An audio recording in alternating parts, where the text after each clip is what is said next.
Hey, welcome, Dr. Amy. I'm so excited to be here. And you're at Notre Dame still? Is that correct? Well, I was there a really long time, Notre Dame de Namur Yeah. in, the San Francisco Bay Area. And then we moved the whole program to Dominican University, Okay. which also in the Bay Area. And was just an environment that really housed the art differently.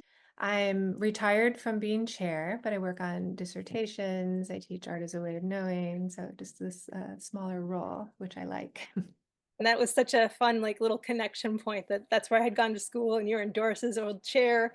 And that was really fun just as we did research for the How to Care book of being able to connect with people across the country and make Yeah. the world feel a little bit smaller. Yeah, I'm glad we connected. Yeah, it It's was a very really good. cool project what you put together. Oh, thank you so much. It means lots from you. So, for those who don't know you, can you say just a smidgen about who you are and how you got into art therapy, maybe? Sure. Well, since I retired from being chair, I founded the Art Therapy Center of San Francisco Bay. And so I see private patients, and I've been an art therapist for 30 years. I'm also a psychologist. And then I do a really cool online program that was my dream to make things more accessible to people. And this is my favorite aspect of my work. It's looking at art in really cool ways. And I think of it as the art and science of creativity. So I'm really encapsulating all the things I know about psychology and art and neuroaesthetics and creativity and the psychology of creativity into this monthly membership that is just so fun. And it's a great group of women. They love the work. Oh, that's fabulous. We're going to throw a link to that in our write up so people can connect with you on that and experience that. For sure. For those who haven't really dug into art therapy or don't really quite understand it, maybe, what would you say are important things for them to know so that it feels accessible to them? Yeah, well, art therapy is considered a mental health profession. And so all the things that go along with psychotherapy, but the language is really focused on art making, and understanding the art. And so it's very different than a therapist doing art in session. The art therapist is using art as a way of knowing, and we know ourselves and others and our community. And the work of Pat Allen, who wrote the book Art as a Way of Knowing, really conveys that. So if your listeners are looking for a place to start, Pat Allen. That's a good book. Alrighty. We'll definitely Mhm. make sure to link that in there too. Yeah, what else do you think they should know about you? I love being an art therapist. I could hardly imagine not having become an art therapist. When I was in high school, I was always in summer school because I wanted to take art and music. And so I was taking all these other things in summer school. And my psychology teacher at the end of the summer session said, Amy, you should look into art therapy. And this was the 80s. I didn't even know where to look. I just That was guessed. in high school? Yeah. And That's impressive. she watched me drawing my notes and doodling, and I just used color in my notes. Like, she just saw me thinking on the paper. And I so appreciate that she just said the word. I'd never even heard of it. So I guessed. I took psychology and studio art in college. I found an art therapy program. Again, all of this was before the internet. I wrote my thesis without a computer. So I'm so happy that someone gave me that name. So just never underestimate the impact we have, because that teacher saying the word art therapy to me has allowed me to touch so many people's lives. And like, I've learned so much from people because of that. So what we say really matters. And when we just reach out to support someone, you never know. You'll never know. Right, and I love that she noticed, and she saw that that's how you thought and processed just in doodles. It wasn't that you weren't listening to class, it was a legit way of you, like, engaging in the thought process and learning. She was a good psychologist. And later I learned the phrase cognitive anchoring, and it's the things we do to stay focused. So Mm. students who are knitting in class, drawing in class, or like fidgeting, bouncing their knees, moving their hands, anything like that is a cognitive anchoring. It really helps with attention. We need to be more welcoming of that and accepting of that. Yeah, I take my knitting everywhere. It helps me listen. So good. Cool, and that's a good word to give to the students and the younger people who are fidgeting or knitting or doodling in class and say, You can say this respectfully to your teachers. This is what Mhm. you're doing. Mhm. You can shuffle cards. Those fidget spinners were a great example of it. Yeah, yeah. But you don't even need an object, you can just move. Yeah. Well, I love in the book you submitted that eco art project, which is great for using the things around you and finding grounding after a crisis. And that can be applied in a non-crisis time too, making something temporary and collectively Mhm. beautiful. The idea of a temporary concept of non-attachment to what is, those sand mandalas are made over weeks and then swept up. There's this attention to beauty and then acceptance that it will pass. And we started doing these eco art projects when I was at the university full time and did a lot of international trips. And we worked in at first Nicaragua and then Costa Rica when it became, unsettled politically in Nicaragua. Um, and we were working with people in extreme poverty. So my partner, Gwen Sanders, and I, she's a doctor of art therapy and a wonderful colleague. I think you probably know her. I do know her. Yeah.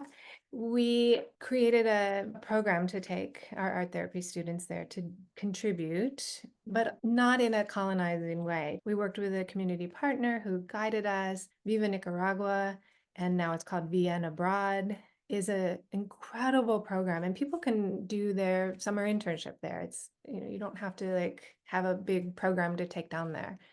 So Carrie McCracken worked with us to make sure we understood the community and the history, and American involvement in Nicaragua has been incredibly destructive in so many ways for 100 years.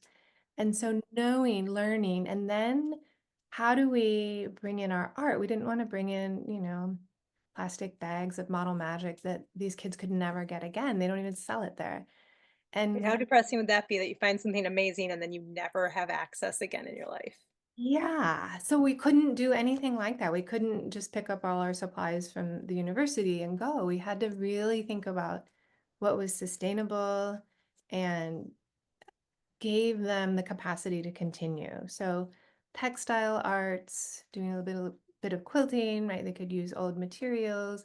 And then we talked about how to do something more mindful with found objects. So we brought a piece of string, tied it in a knot, made a little circle, put it on the ground, and we had leaves and rocks, some flowers, little bits of trash that we found, and we created beautiful mandalas in these quadrants. And I couldn't believe how beautiful it was. It was really amazing. We started working first with the teachers who had to come to trust us, go in there a few times with the teachers. Eventually, they, a couple years later, let us work with the kids too. And just being a good community partner taught me a lot about trust and the pace of trust. But those eco art projects were something kids can continue. And it was easy enough to make. They could do it in the dirt. There's no problem. All you need is a stick and a little patch of earth. It's always fun too. I think people always look at me weird if I'm like picking up trash or things off the side of the road. I'm like, oh, I know what I want to do. I have an idea with this. And like I feel like only artists do that. Totally. It's the idea of found object art that appeals to that creative part of our brain. We have to see that object differently and that we could use it differently than what it's intended. A bottle cap, Yeah. for Yeah. example, on the ground could become a cup, a boat, kinds of things that, we could trace the circle around it 100 times and make a new drawing. Right. Yeah. It helps us pay attention in the moment, I think, too. And it's always a surprise, like a little treasure hunt of what are we going to have to make our art with today? Yeah. Take some of that pressure off. There's a cool research study that divided people into several groups. And they said, here, make a list of really good ideas. They gave them a topic. The first group was sent off to make a list of good ideas, and they were going to get a certain amount of money for each idea. The second group was just asked to go come up with ideas. The third group said, we're going to pay you for every idea you have, good or bad. And so, of course, the people that were paid for the most ideas did an actual brainstorm. They let their mind wander in ways that they wouldn't normally. But that group that did the honest to goodness brainstorm with wild and crazy ideas. They got, of course, paid the most. And in the creativity assessments, their scores increased. And the study ended at 10 weeks, so we don't know what else happened. But they sustained that creativity over the course of 10 weeks because they allowed their brain to work in a completely different way. Oh, that's cool.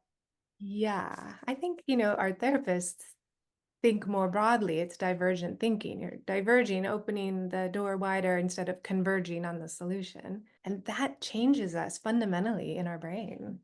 It does. And I think you mentioned a couple nice things in here of specifically like right now with the wildfires and the natural disasters that are happening. I think there's a high value one in realizing how long trust takes to build. And if we haven't built any trust with any of the people in those areas, it's going to be hard to come in and offer them something of value. So that's in the like preparatory note. We should be building connections, right?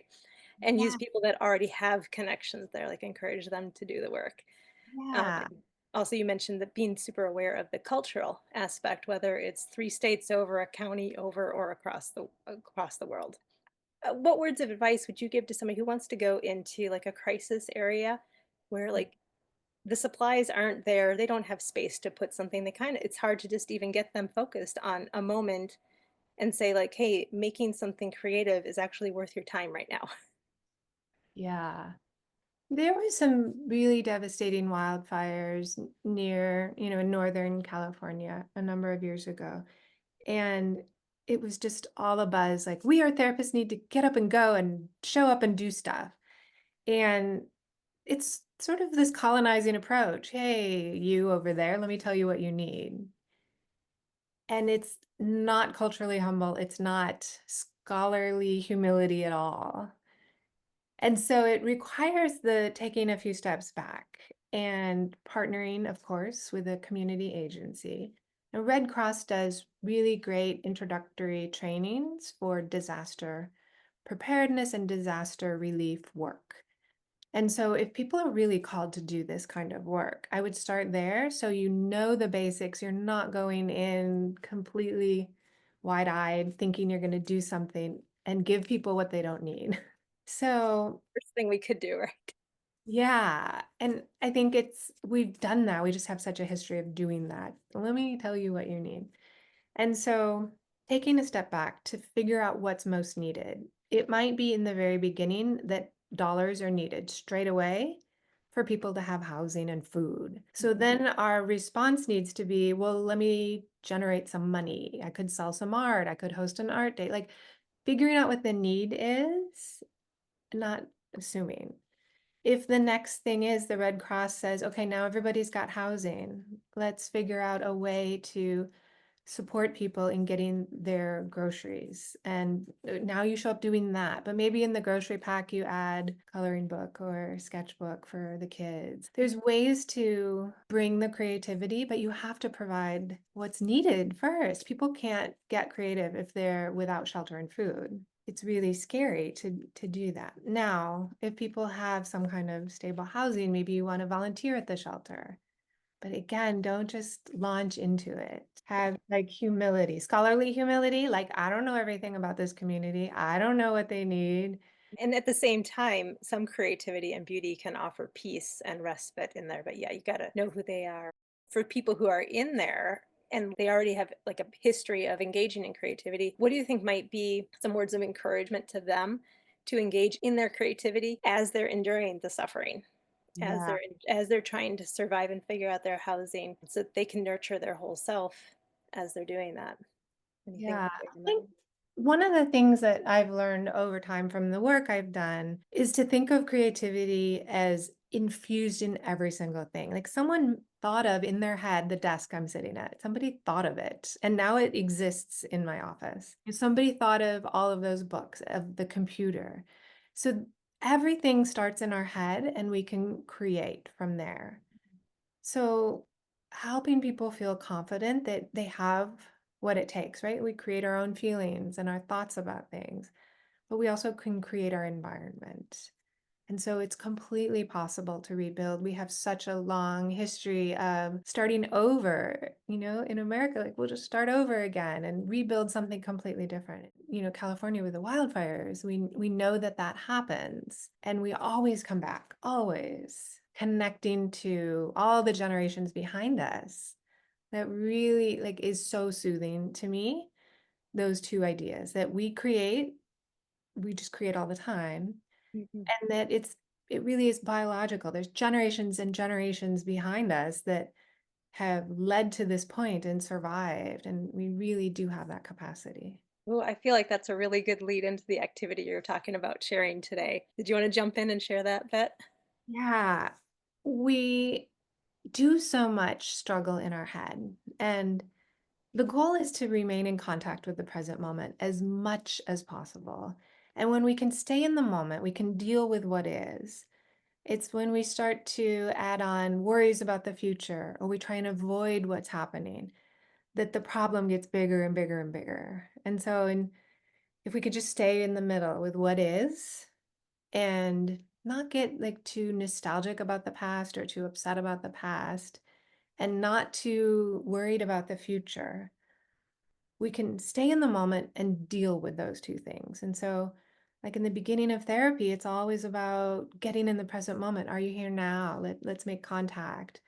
And Mhm, then we can start to reflect on the past, but from a place of right now. And then we can start to plan from the future, but always from a place of now. Our brain will work against us, though. Our brain is, that phrase, like a barrel full of drunken monkeys. It is all over the place all the time, and we time quite a travel, visual right there. right? Like, that fits my brain, it's all over. Right? Yeah, we time travel in our mind all the time, and nostalgia is a particular kind of thought, and it's like, "Oh, back then when things were great," but it's just this peep, this very tiny view of the past, and we omit the rest of it. When we have regrets, we're engaged in this thought distortion of nostalgia. People that worry are worried about what might happen. So I kept thinking about how we could create a space to put all that down. And I work with an incredible art therapist, Sarah Yoon, and she started thinking about this as well and really put time and attention to working with her patients who are in psychiatric patients to help understand how this could be articulated. And I took some of her ideas and I shared what I created. So I want to be sure and give her credit for the inspiration. Um, Here's what I came up with. And the idea is three pictures. It's past, present, and future. And here's me in the past. And in the past, I'm constantly thinking. This is me thinking. I'm like very serious, thinking in my head a lot. And now I'm much more like, oh, I want to enjoy my time. I want to have fun and make full contact. And I think in the future, as people age, they move towards being instead of constantly doing, right? So successful aging and into the elder years is getting comfortable with just being without having all this doing stuff, right? People retire and they get uncomfortable. So if they can learn how to be early on, I think it's a real source of strength. Mhm. So if you have a look, I'm really enjoying where I'm at. And I know I won't be doing all these things constantly. Right now I see my patients, I do my group, I'm running retreats to Paris. I could do a lot. But I also know that I have to take the time to be. So that's my past, present, and future. Now, anybody watching can pick any topic they want. So you don't have to choose, necessarily the topic of aging. You might want to pick an area where you struggle or an area where you have strength. And I think if you do an area of struggle, then turn your paper over and do the area of strength as well. We have to be balanced. It's like yoga, you got to do both sides. I love, like I do flip it journaling with some of my clients where we just kind of vent, and then we literally, like, either just flip the page or go to the opposite, or flip it all the way over and write the opposite on top of it. And then that kinda it helps with that confidentiality thing for them too. Some of them are like, "I don't want anybody to read what I'm writing." Um, but that's the other nice thing about collage that you have there is you have a ton packed into those images, but I can't read that. Exactly. And that's a myth of art therapy, right? That we can interpret and diagnose. And, there is like formulas that can help us look at that, but that's pretty niche. Not a lot of people want to do that kind of work either, right? We want to engage and process with someone. Um, I think when we focus as much as possible on the here and now, we're able to connect with our source. We're able to connect with other people. We're able to really be like, for me, it's providing support and taking care of and being of service. That I Mhm. can't do that if I'm worried about, I put my foot in my mouth, right? Okay, I put my foot in my mouth. Let me correct it. Let me say something right now, right? I can't linger anywhere. I have to really be, and I want to be really in the moment. So if somebody's about to take this, are you calling this like a past, present, future Yeah. collage activity? And so they could focus on anything that pops in their mind, is what I'm hearing you say. So if I'm focused on health, or I'm focused on finances, or I'm focused on a job thing, think of past and then let a magazine image or an internet image kind of pop to the surface for you and put it on the paper. And then think Right. of like right now and then think of what you want that to look like in the future. Am I hearing that correctly? It's Okay. it's a piece that's often missing in a cognitive behavioral psychology approach that it's like unpacking these thoughts, let's try and change them. But it's the idea of like, okay, now what thoughts do you want to have? How do you want to feel? Right. And so, like, letting that future pull you. That's the work of Carl Jung, that the future pulls you as much as the past pushes you. It's not we're just doomed to the first 5 years of life, like Freud said, in the biology of what our personality is. Like, Jung really took it so much farther and did adult development and how we can move forward, and that being relevant in our own sense of the world.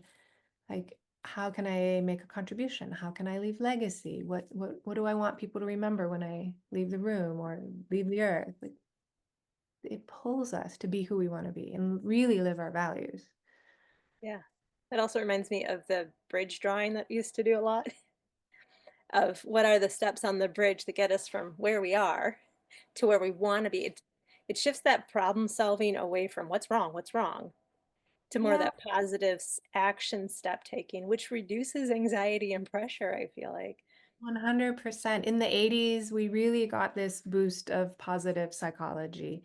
And many other people have been doing it prior, and certainly Maslow's and the hierarchy of needs. But Marty Seligman was the president of the American Psychological Association, and that was his like mission for the years that he was president. And positive psychology just seems so obvious to the profession. Oh, yeah, we should not just focus on what sucks. Yeah, That spins us somewhere terrible. it's true. The more we focus on that, the less we're honoring people's strengths and their gifts in the moment. And the more we look at the problem, the less energy we have for the solution and the strength. Mm. Yeah. Again, that thinking, go in or expand your thinking. Yeah, divergent. See the whole big picture, Yeah. making impact, seeing your life as like you're the context for your life. Mm. And that's from acceptance and commitment therapy. That's the work that I do. That you're the Yeah. context for your life. And all these things that happened aren't you. They are things that happened, right? We all have weird stuff that's happened and weird experiences that we don't like and traumas, but that's not who we are. We're still solid. We're okay on the inside. All those things are pieces of the puzzle or pieces of the collage or pieces of the quilt. Yeah. And we get to decide what gets focused on. And Yeah. and that's not, like, even that positive psychology and acceptance, that doesn't mean the bad stuff is A-okay or we're gonna ignore the bad stuff, like, we're recognizing it's there, it's just that's not our core identity or what we're gonna focus on in life because we got other stuff to do.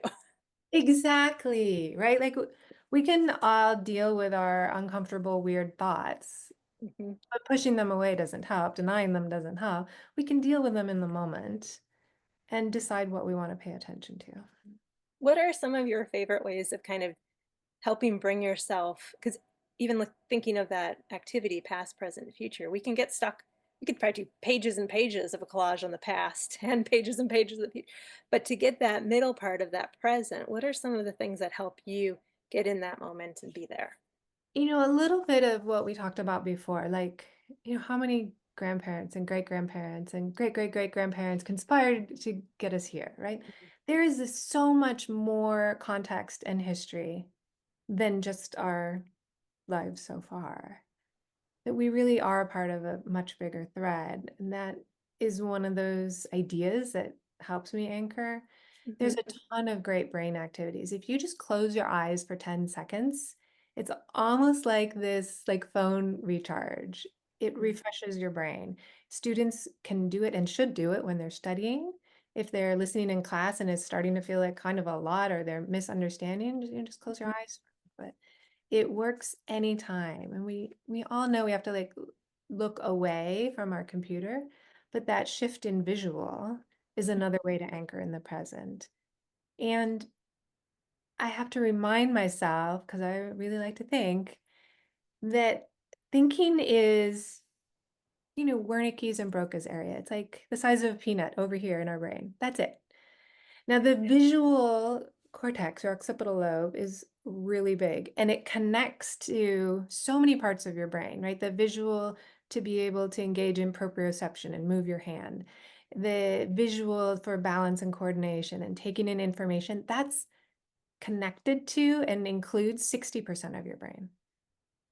The visual is really, really powerful. So Mhm. I have a painting on my wall that I convinced my parents to let me have. It was hanging on our wall growing up. It was a painting they bought, in the 60s. It's a picture of Paris. And I always loved it. And I really like had to beg and ask for it. And it turns out my mom had two of them. She loved the painting so much, she went and got another one from the artist. And like having that visual reminder, oh, this has been here. I've been looking at this for 53 years, constant. So anything we can tap into that feels like that golden thread that goes all the way through our lives, pausing, just recognizing it can feel really bad today, but it's just this tiny piece of our life. Yeah, and practicing that being in the moment is so helpful when chaos hits, because you've already practiced doing it. You know that you can find that little thread. Yeah. It's in there no matter what's going on around us. And yeah, I think closing your eyes, turning the screen off is so Oh, helpful. We forget how we're so overstimulated and yeah. all But the like time. So 60% of our brain is engaged. If I just like give it a little rest, that's huge. that's a big chunk of brain you're giving a rest to.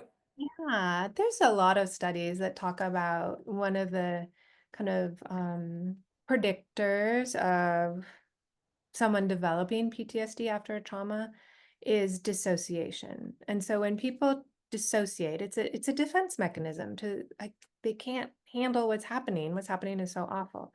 And many people dissociate. They kind of check out. Mhm. And when we do that, it feels better for that bit of time. And then people keep doing it and keep doing it. And it makes it stick longer and kind of feel worse.